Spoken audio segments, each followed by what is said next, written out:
할렐루야.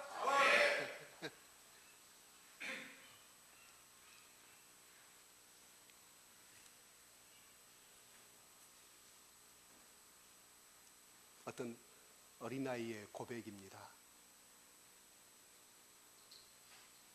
엄마, 옆집에 누구 엄마 죽었는데 왜 하나님이 그 사람을 빨리 데려가시죠? 그렇게 말을 했어요. 엄마가 뭐라고 말했겠어요? 그분은 너무 착해서,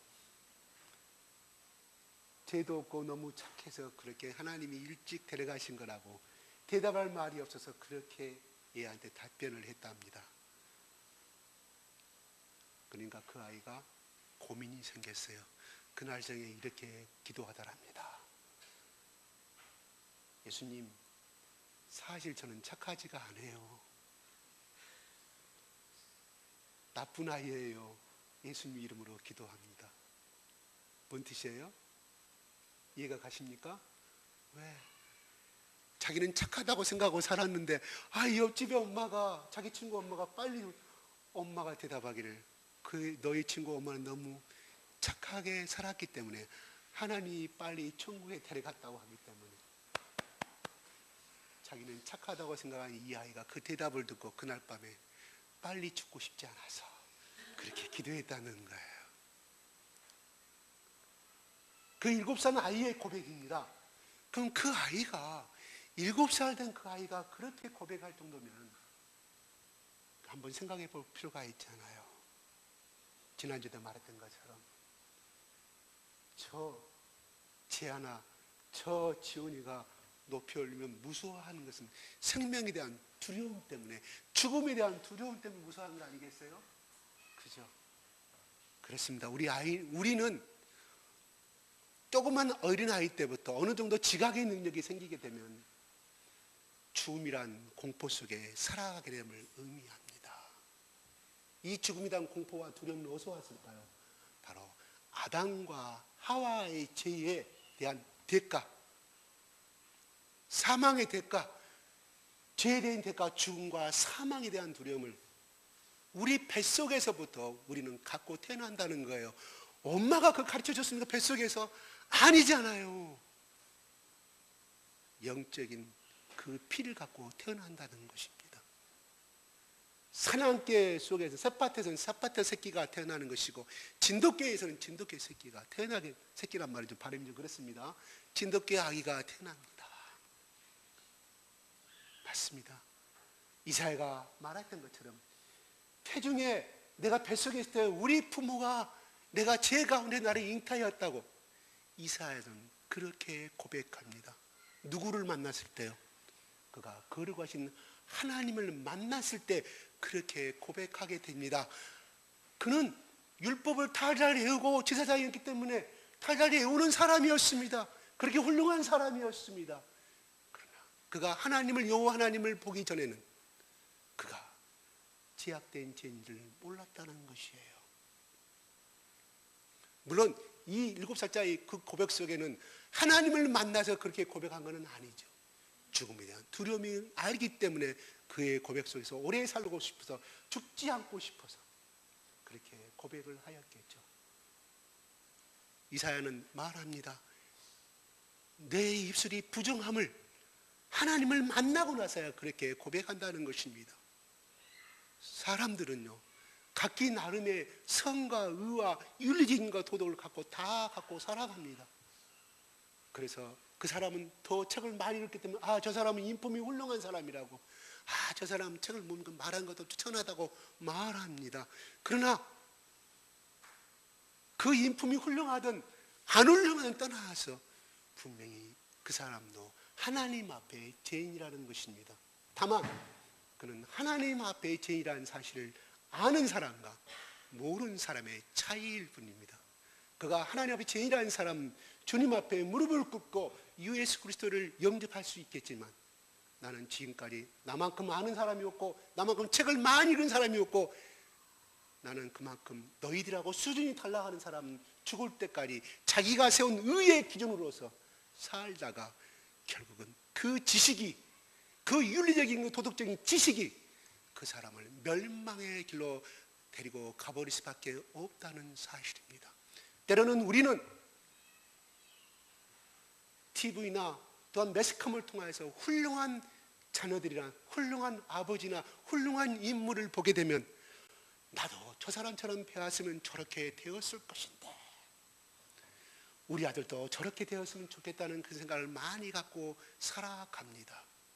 중요한 것은 그 사람이 배운 지식과 그 명성이 하나님을 믿는데 거침돌이 된다고 하면 그 사람은 차라리 그 지식과 그 명성과 그 학문은 하나님 앞에 멸망을 받을 수 있는 도구가 되어버리고 말므로 말미암아 오히려 그 사람이 그렇게 배우지 않았다고 하면 차라리 자기의 무식함과 자기의 연약함과 자기의 부족함을 결국은 하나님을, 절대자인 하나님을 알게 될 수 있는 그러한 지름길이 될 수 있을 뿐인데, 저 지식이 그렇게 제약의 길로 흘러가 버린 열매를 맺게 됨을 바라보게 됩니다. 오늘날 우리 한참 지금 우리 한국의 매스컴에 떠드는 사람들 얼마나 많이 배운 사람들입니까? 우리는 따라갈 수가 없습니다. 그들의 머리와 그들의 학문을. 그런데 우리 눈으로 한번 보시기 바랍니다. 얼마나 비참한 현실을 우리 가운데 보게 되지 않습니까?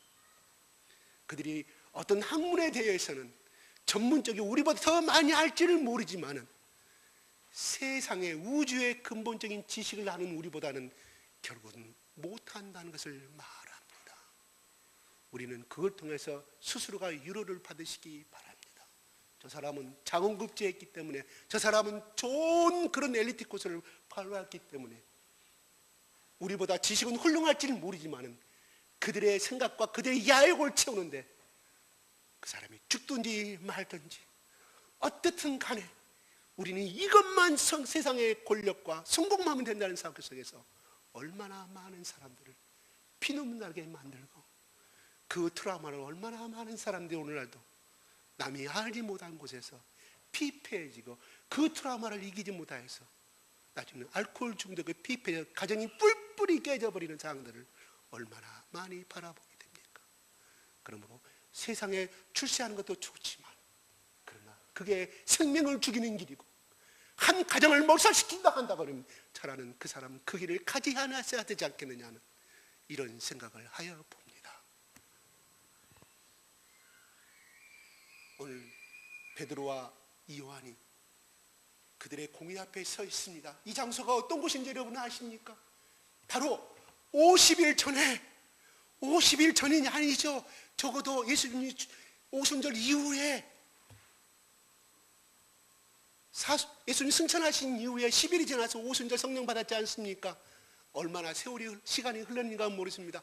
그 시간대는 적어도 아무리 길어봐야 일주일 한이 되지 않았을까. 지금 베드로와 요한이 이 설교를 전하고 그 성전 미문 앞에 앉은 기적을 이긴 그 사건은 바로 예수님이 승천하신 후에 결국 길어봐야 20일 이내라고 생각이 들어가요.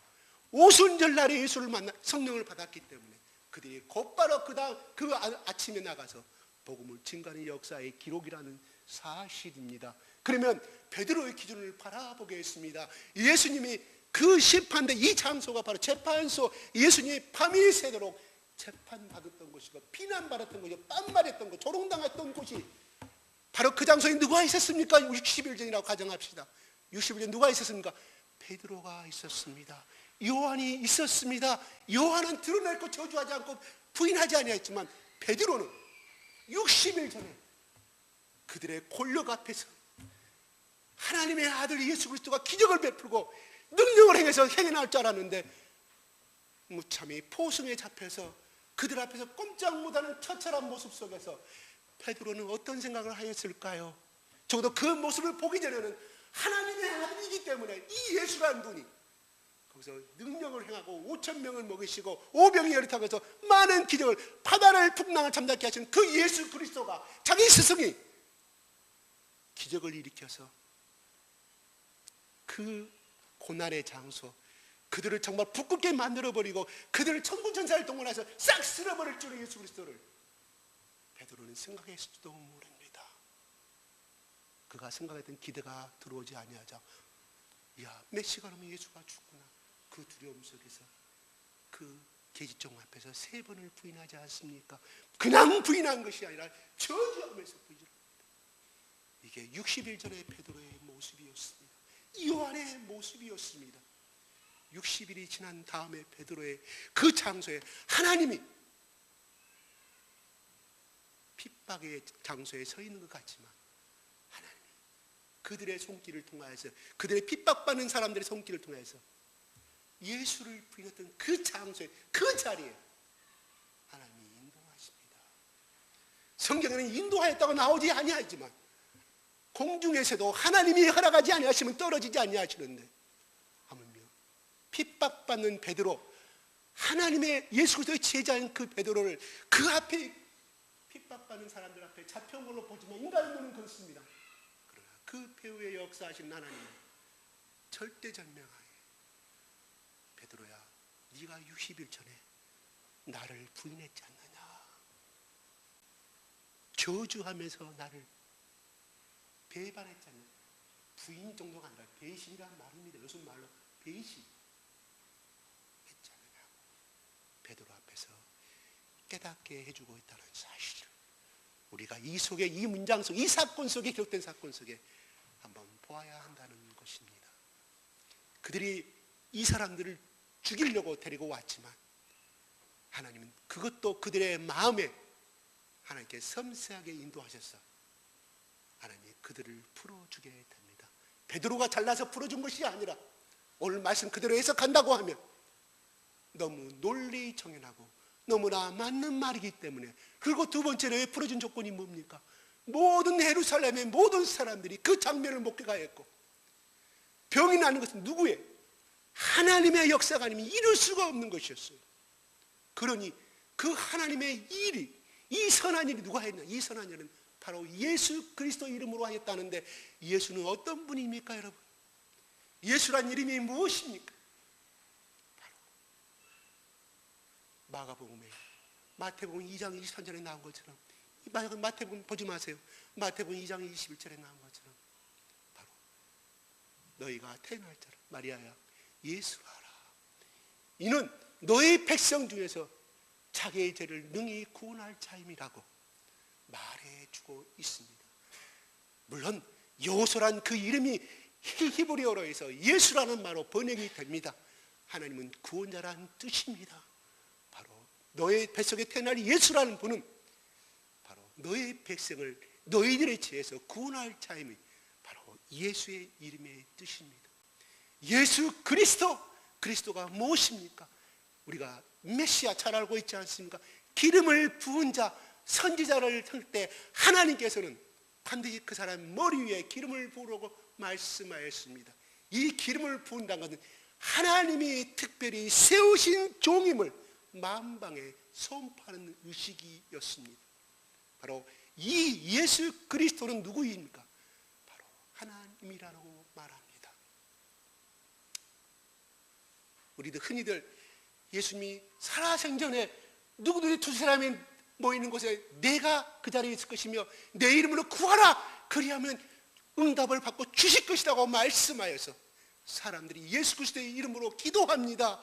아이고, 기도하고 오늘 또 기도하고 내일도 기도합니다. 근데 응답이 안 이루어집니다. 그래요.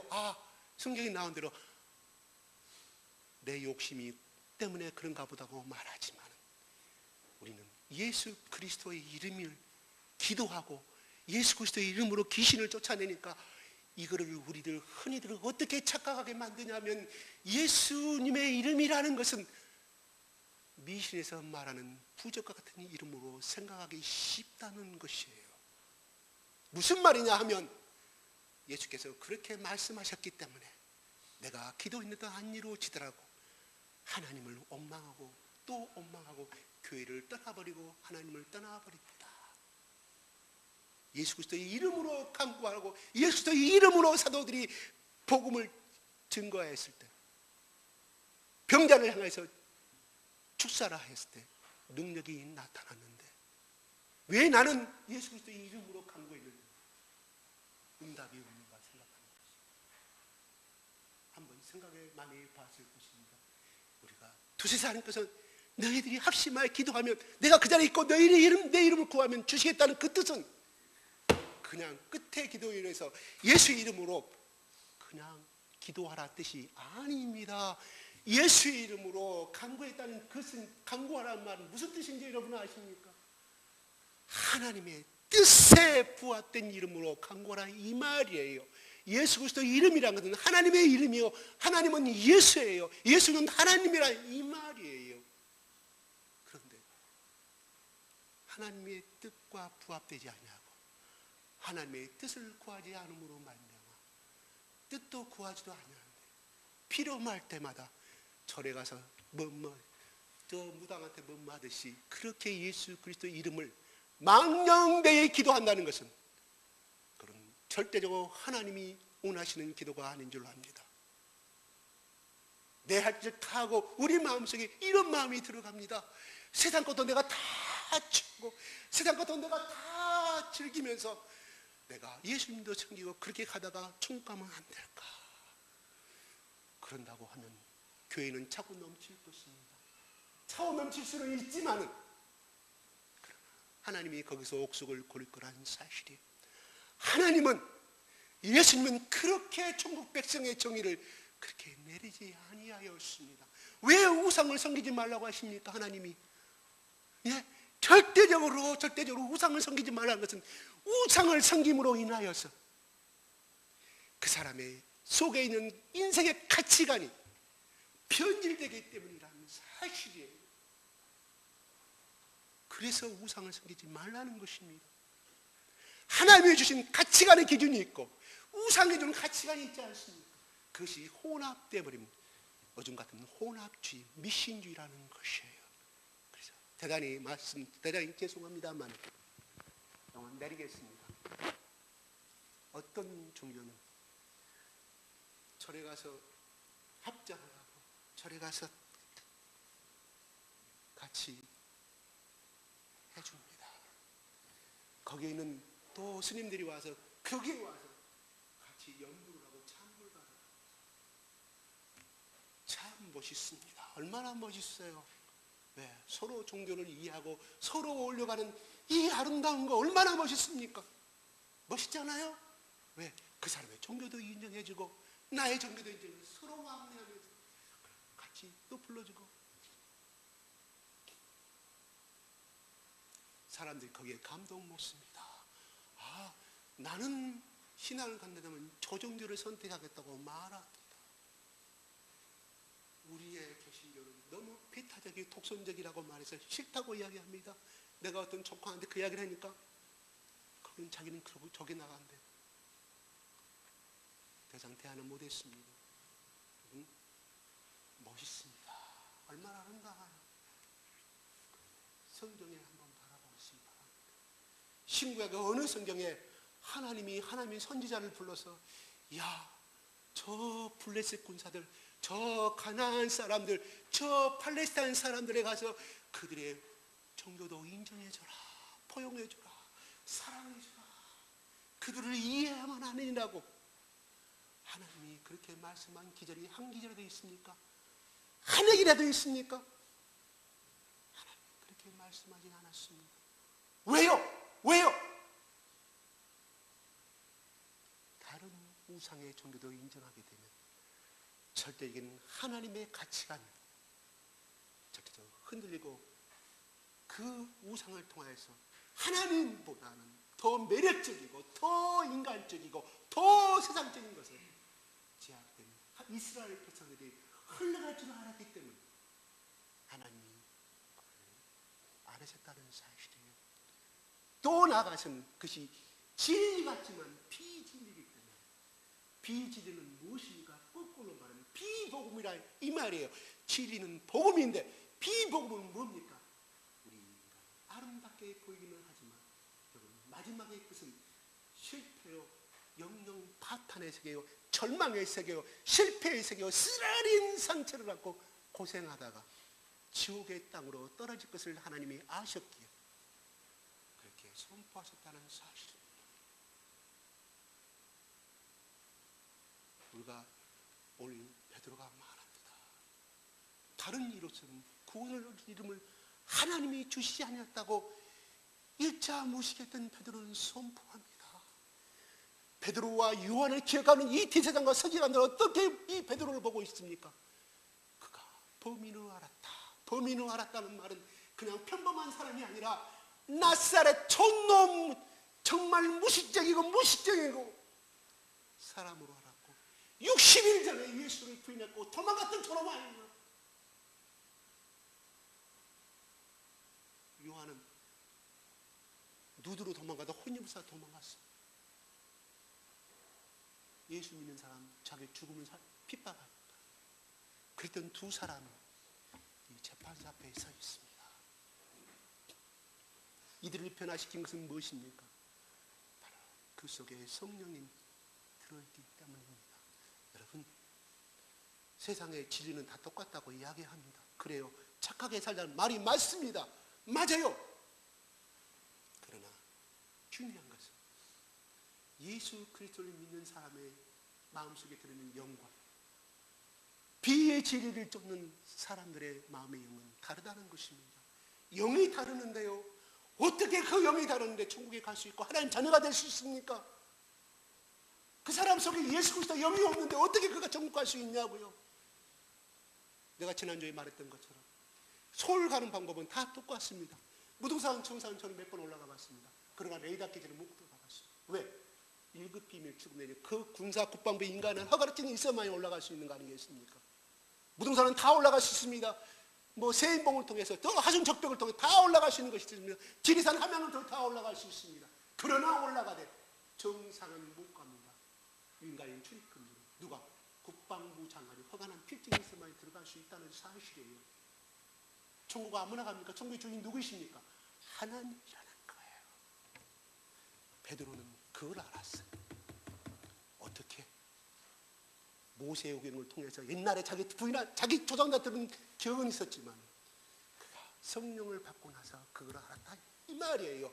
그러니 이 베드로와 이 사람들 앞에서 여러분 다시 이야기하면 대제사장과 서기관과 바리새인들 거기에 모든 종교의 지도자는 다 모였습니다. 이걸 거꾸로 말하면 뭔지 아십니까? 오늘날 대통령과 장관과 국방부 장관, 법무부 장관, 검찰청장 앞에 있는 사람과 똑같다는 사실이에요. 누가? 갈릴리 촌놈이에요. 그들하고 대화를 나누고 있습니다. 그들의 말 한마디에 하면 그 자리에서 죽음 아니면 출교입니다. 베드로, 그 나약한 베드로는 변화되었습니다. 변화됐던 것은 뭘 의미합니까? 변화와 변질은 다릅니다. 유다는 이 예수님을 못 만났기 때문에 변질되었습니다. 세상의 넓은 길을 선택하였습니다. 고난 없는 삶을 선택하였습니다. 은 30냥을 벌었습니다. 그러나 그는 죽음이었다는 사실이에요. 그들이 피묻히기 싫기 때문에 던져버리지 않아요. 요한이 유다가 던진 그 30냥을 그들이 안 받잖아요. 왜? 자기들이 불법을 해갔던 사실을 알기 때문에. 그 30냥은 엄청난 돈 아닙니까? 안 받잖아요. 왜? 자기들의 행위도 양심이 걸린지를 알았기 때문에. 그들은 이단의 계수로 몰았고 기득권과 자기 의식주 권력과 그 명예를 지키기 위해서 자기 돈을 지키기 위해서 예수를 죽음으로 몰았다는 것이 증명되지 아니합니까? 그들이 하나님 앞에 이것은 은 30냥을 준 것은 하나님의 의를 행하기 위해서 정당하게 행하였다고 하면 왜 유다가 다시 줬을 때 안 받았을까요? 받잖아요. 부자가 되는데 안 받아요. 그들의 율법에도 자기들 양심 가운데도 그것을 핏값으로 말하잖아요. 자기들의 그 생명의 핏값이 자기의 저주가 들어올까 봐 안 받은 것은 무엇을 의미합니까? 그들은 진리 앞에서 거짓과 행목과 살인 행위를 했다는 사실을 알기 때문에 그들은 무수해서 받지 않아서 말합니다. 우리가 기독교는 배타적이고 비타협적이고 독선적이라고 이야기를 합니다. 여러분, 진리 그 자체가 진리는 하나입니다. 진리 그 자체가 그 자체의 정의가 바로 배타적이고 독선적인 자체밖에 없습니다. 왜요? 진리는 정답이기 때문입니다. 정답 위에 다른 것도 있을 수 있습니까? 여러분 수능 시험 볼 때 정답에 다른 사람의 동그라미 쳐줍니까? 인정하지 않지 않아요. 그 질량, 인생에 가야 할, 우리 피조물에 가야 될 필수적인 길이기 때문에 타협이 있을 수가 없다는 사실이에요. 그렇기 때문에 예수 믿는 사람은 도선적이고 배타적인 말을 당연히 듣는 것이 정상입니다. 물론 경우에 따라서 다르겠지요. 뭐든지 그것이 진리가 아닌데도 어떤 조직에서도 그냥 자기 주장만 앞세우고 온다는 것은, 그것은 당연히 그 사람은 배타적이란 말을 당연히 들어야 되겠죠.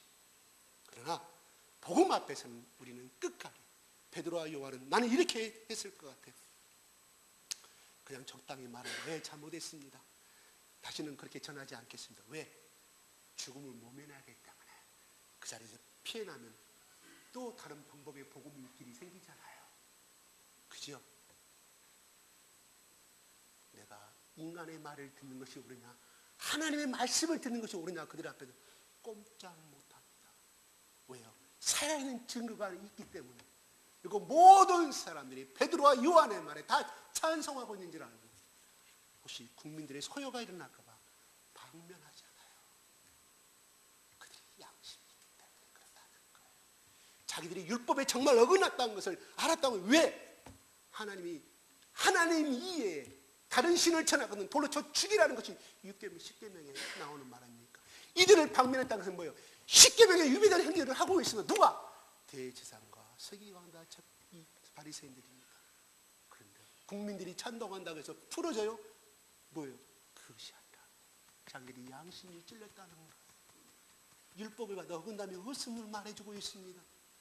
그들은 진리 앞에서 무릎을 꿇을 수밖에 없었다는 것이에요. 복음은 세상이 너희를 향하여 미워하고 핍박할 때 너희를 향한 것이 아니라 곧 나를 향한 핍박이라고 예수님이 살아선 전에 말씀하였습니다. 왜요? 어차피 이 세상은 하나님과 마귀의 전쟁이기 때문입니다. 싸움터입니다. 고로 복음이 뿌려진 곳에서는, 예수 그리스도의 이름이 뿌려진 곳에서는, 선포되어진 곳에서는 절대적으로 이렇게 3,000명, 5,000명의 역사가 처음에는 나타나지만 핍박과 고난이 따랐다는 것이에요. 핍박과 고난은 그냥 것이 아니라, 비방한 정도가 아니라 생명의 죽음이 따랐다는 사실을 말합니다. 굳이 우리가 성경에 인용하지 않더라도 우리 기독교 100년사에 얼마나 많은 사람들이 죽음을 당했다는 것이 생성이 기록되어 있지 않습니까? 이 땅에, 이 조선에, 이 가난한 이 땅에, 저주받은 이 땅에 마귀와 사탄의 영들이 꽉 존재하고 있는데, 하나님 나라가 들어오니 그들이 난리를 나고 사람을 통해서 죽일 수밖에 없지 않습니까? 대제사장과 서기관들이 물론 자기 기득권과 자기 권력과 속에서 이 예수 믿는 자를 핍박한 적이 있지만, 그 권력과 명예와 그 돈의 재물에 대한 욕심을 통해서 마귀는 그들을 조종하고 있다는 사실입니다. 그러므로 뭐예요? 바울은 그렇게 말하지 않습니까? 자기도 그렇게 해야 했는데 그게 얼마나 하나님 뜻을 어기고 복음을 대정한 자는 그냥 죄수가 아니라 죄인 중에 죄수요 개수라고 말하지 있지 않습니까? 다시 말해서 우두머리였으면, 사탄의 우두머리였음을 자기가 스스로 고백합니다. 바울은 여러분, 율법을 통달한 사람이고 정말 철저하게 지킨 사람이에요. 우리가 따라가서, 우리가 세상에서 방황하다 죄짓다가 와서 예수 만난 거하고 틀려요. 바울은 그 병, 우리는 바울을 따라갈 수 없어요. 예수 만나게 된 바울을 따라갈 수 있습니까? 그 누가 따라갈 수 있어요? 그렇게 청결하게 살았던 바울이 빛 대신 예수 그리스도를 만나 그가 어둠이 드러나게 됐다는 사실이에요. 복음은 빛이라고 말하였습니다. 빛이 가는 곳에는 반드시 어둠의 세력은, 왜요? 어둠이 꽉 찬 속에 빛이 들어가면 어둠이 반란을 일으킨다는 사실입니다. 그래서 우리나라 기독교의 100년사는 초기 기독사 똑같이 이 초대교회 사람들처럼 더했으면 더했지 결코 순조롭게 이 땅에 복음의 꽃이 피어난 것은 절대 아니라는 사실입니다. 절대 아니라는 사실이에요. 나중에 그 땅에 큰 저택을 계약을 해가지고 선교사들을 나오니까 나중에 토주 부세력들이 들고 일어나서 결국 그 복음의 불꽃이 이것들은 양림동으로 왔습니다.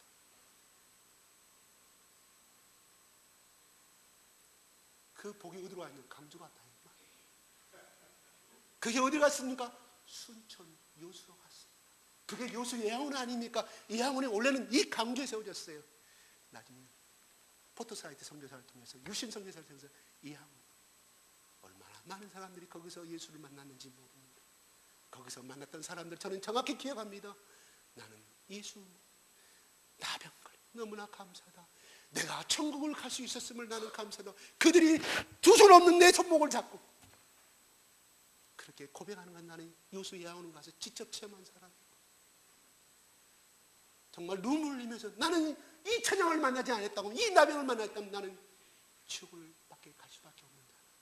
이 날을 하나님이 나를 이렇게 해줘서 너무나 감사하고, 나는 매일매일 소망을, 예수님을 만날 그날을 소망하면서 매일매일 살아가고 있습니다. 나의 아내도 떠났습니다. 나의 남편도 떠났습니다. 내 아들도 찾아오지 아니합니다. 그러나 우리 예수님만이 나를 변하지 않고 살아가고 있습니다.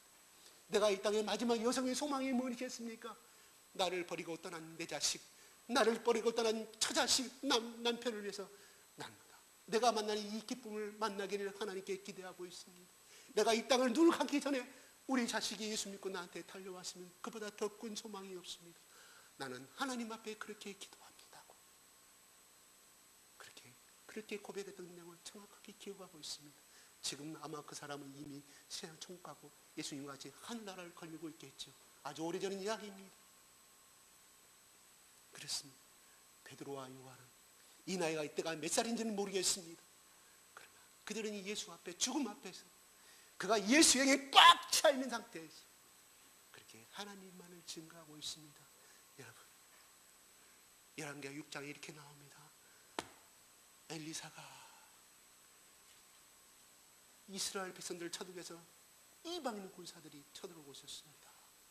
엘리사의 삶이 두려워서 스승님 어찌하여 당신은 저렇게 태만히 있습니까? 저들이 군사를 입고 우리를 침범하고 있는데 두렵지 아니합니까? 당신은 죽이려고 저렇게 서 있는데 안 보이니까. 엘리사가 기도합니다. 하나님, 엘리사의 나의 종 사안에게, 이 사람에게 하나님 보는 눈을 열어 주시옵소서. 사안의 눈이 열립니다. 불병거와 수많은 천군 천사들이 있는 것을 이 사안이 바라보게 됩니다. 엘리사가 왜 그렇게 두려워하지 아니하였을까요? 하나님을 만났기 때문입니다. 그들보다 더 강한 하나님의 군사를 받기 때문입니다. 모세가 출애굽기 3장에 호렙산에서 하나님을 만났을 때 하나님이 말씀하시고 나는 두려워하여 당신을 볼 수가 없다고 고백하였을 때, 그러면서 모세가 얼굴을 가립니다. 왜요? 자기의 추악한 죄가 드러나기 때문에. 그 위험하신 하나님 앞에 자기의 모든 죄악이 드러나므로 말하면 죽을까봐 두려워해서 얼굴을 가렸다고 성경은 창세기 출애굽기 3장 6절에 기록합니다. 보지 마세요. 집에 가서 보세요. 없습니다. 모세는 하나님을 만났기에 바로에게 갈 수가 있었습니다. 야곱이, 에서가 죽이고자 야곱이 도망갑니다. 맨날 며칠을 자기 삼촌을 향해서 자기 엄마가 말한 대로 예세가 힘이 좋고 말 타고 자기를 죽일까 막 도망갑니다. 3일 동안이라고 나옵니다. 아마 야곱은 무서워서 잠도 자지 않냐고 3일째 돼서야 잠을 잔 것 같아요. 성경은 3일째 되는 날 잠을 강요해서 돌베개 잠을 자는데, 그는 하나님을 만납니다. 뭐라고 말해요? 아브라함의 하나님이라고 말합니다.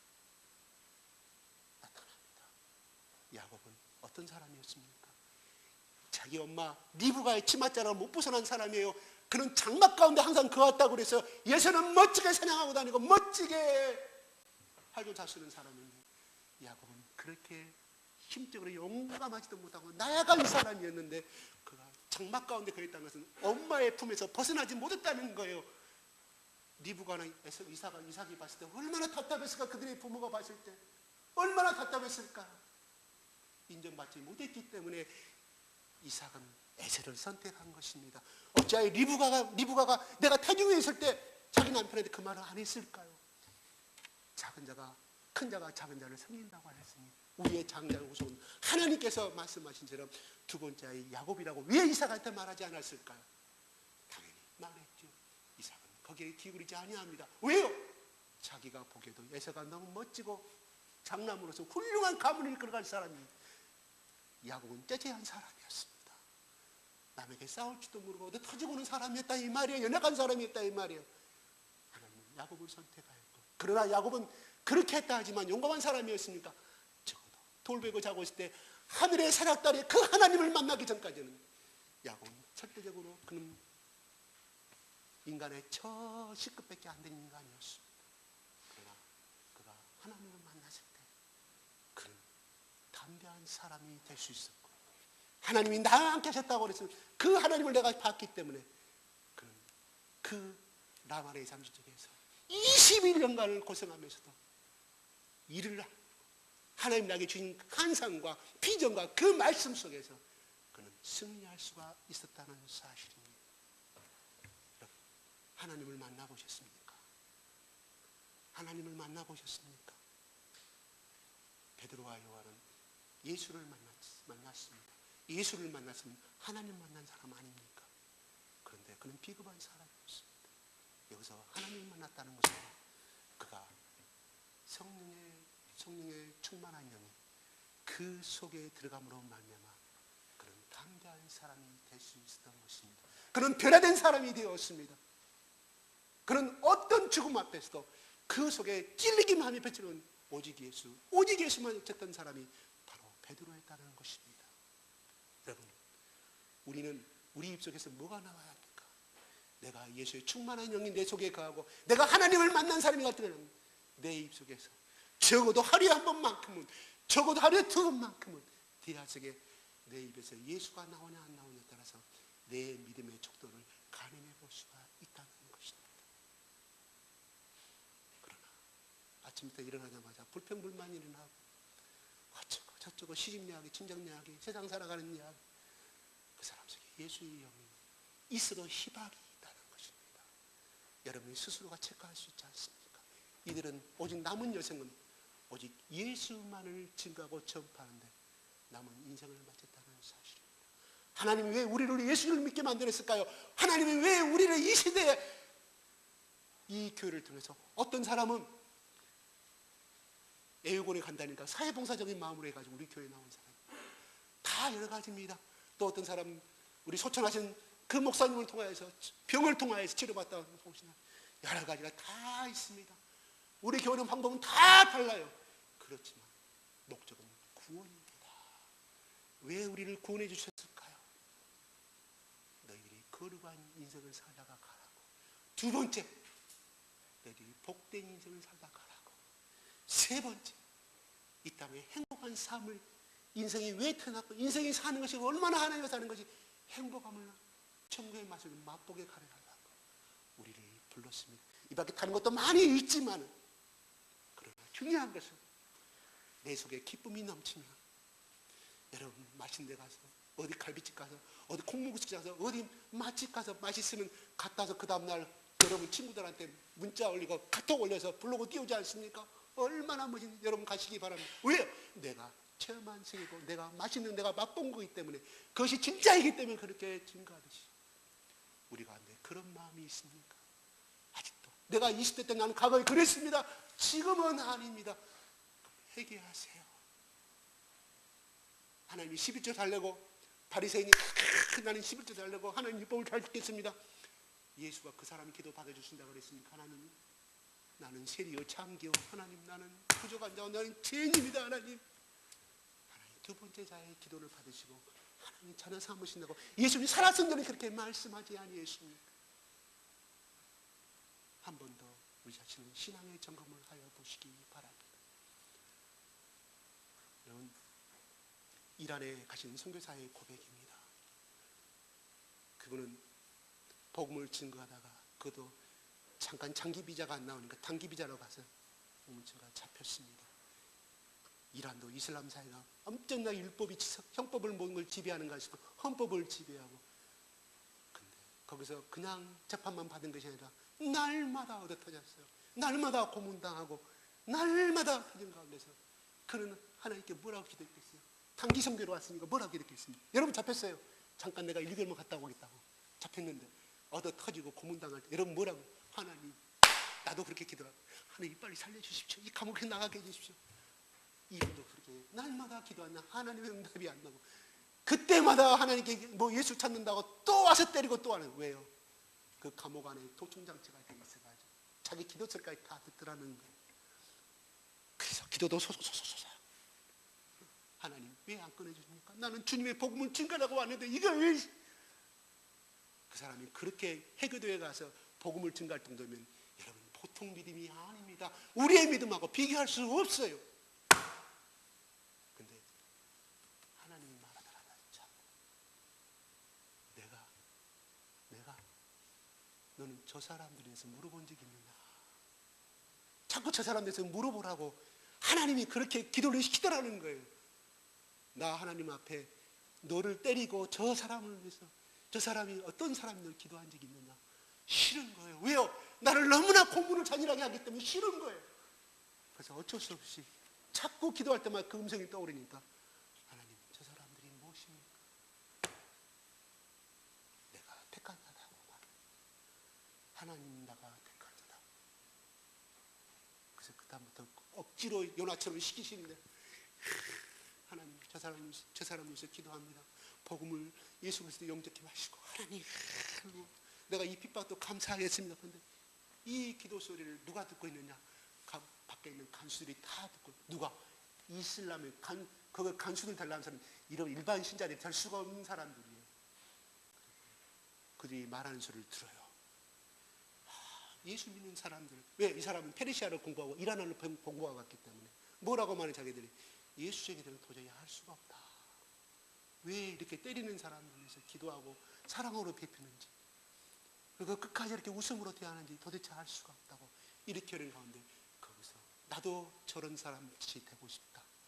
예수를 알고 싶다. 저들이 전하는 예수를 알고 싶다고 마음의 고백을 매일매일 바꿔져 가더라 할 것입니다. 거기서 마지막 재판 날에 분명히 이건 사형이었다 합니다. 1990년도 이야기입니다. 사형이 떨어지지 않은 재판장이 무죄 방면이라고 판결을 내리더라 합니다. 그런데요, 이 판결을 내신 이 재판장 판사가 내려와서 이 사람을 꽉 끌어안고, 뭐예요? 그 고난을 통해서 하나님 앞에 기도하니 그들이 이 기도를 듣고 마음이 움직였다는 사실이. 그래서 거기에 예수를 믿는 사람이 3명이나 예수를 믿게 됐다고. 꼭 책을 읽었던 바울과 성경에 나온 바울과 실라의 그 간수의 이야기를 듣지 않더라도 실제적으로 예수를 복음이 필수 없는 이슬람 사회에서 있었던 이야기입니다. 우리 모두 우리 속에 예수 그리스도의 영이 충만한 사람입니다. 내가 내 자식 기도해달라고, 내 자식 출세해달라고, 내 자식 좋은데 취직해달라고 기도하지 않아도 하나님이 다 알아서 해주십니다. 왜요? 하나님 위해서 충성하고 하나님 위해서 복음을 전하고 예수를 위해서 살고자 하는 그 사람 가운데 왜 하나님 아버지께서 감동받아서 그 가정을 책임지지 아니하겠습니까? 하나님, 그런 기도하지 않아도 하나님, 우리의 필요한 것을 다 아시는 그 하나님, 우리의 육신의 아버지 부모보다 더 아시는 하나님께서 필요할 때마다 다 부어주실로 믿습니다. 기도하겠습니다.